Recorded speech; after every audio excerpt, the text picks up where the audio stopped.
Hey everyone, how you doing? If you saw my 80s ever episode of the best time of watching movies, let's talk about the home market of the video store craze. And not just the 80s, but the 90s also. And of course, the early 2000s. But mainly more in the 80s and 90s. Why the 80s and 90s had some great home market releases? Okay, you're gonna have your duds, but in most cases, and I'm really speaking myself even more, I feel like we had a lot of good fun time, a lot of fun movies, independent movies, homegrown movies like SOV, shot on video movies that was out in the video store.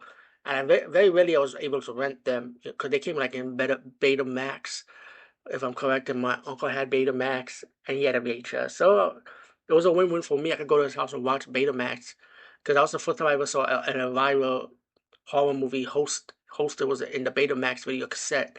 Even though her show was in California, we never had them in New York. So they were mainly in Betamax video cassettes.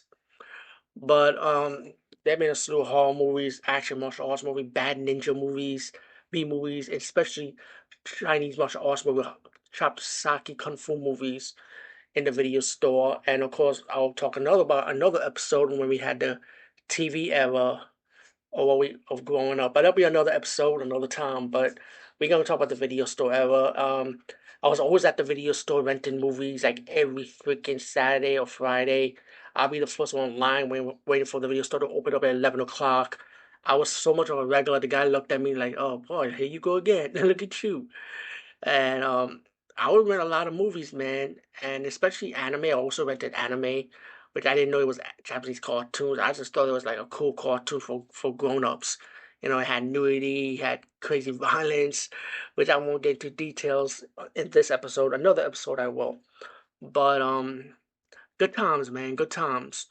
You know, and when we get to the 90s era, a lot of martial arts movies, especially American homegrown martial arts movies like City of Rock, Richard Norton, Gary Daniels, stuff like these top actors, for example. There's so many more. But yeah, I was running a lot of martial arts movie, a lot of full moon movies, like a lot of Puppet Master movies, and I'll be waiting like, oh, when the next Puppet Master movie's coming out. And the guy gave me like a calendar, like a release date of everything, so he helped me out. And this was before the internet or before IMDb, so yeah, he helped me out because he knew I was a movie lover. So hey, I'm gonna help you out. These are the days and months this movie gonna be released. I'm gonna hold it for you. He was super nice. He will hold it for me, and because he knew I was gonna come back and rent them. Yeah, the video cassette craze, VHS craze, even Betamax. It depends on you, but it mainly VHS. Good times, good times. Never disappointed. The homework release was great.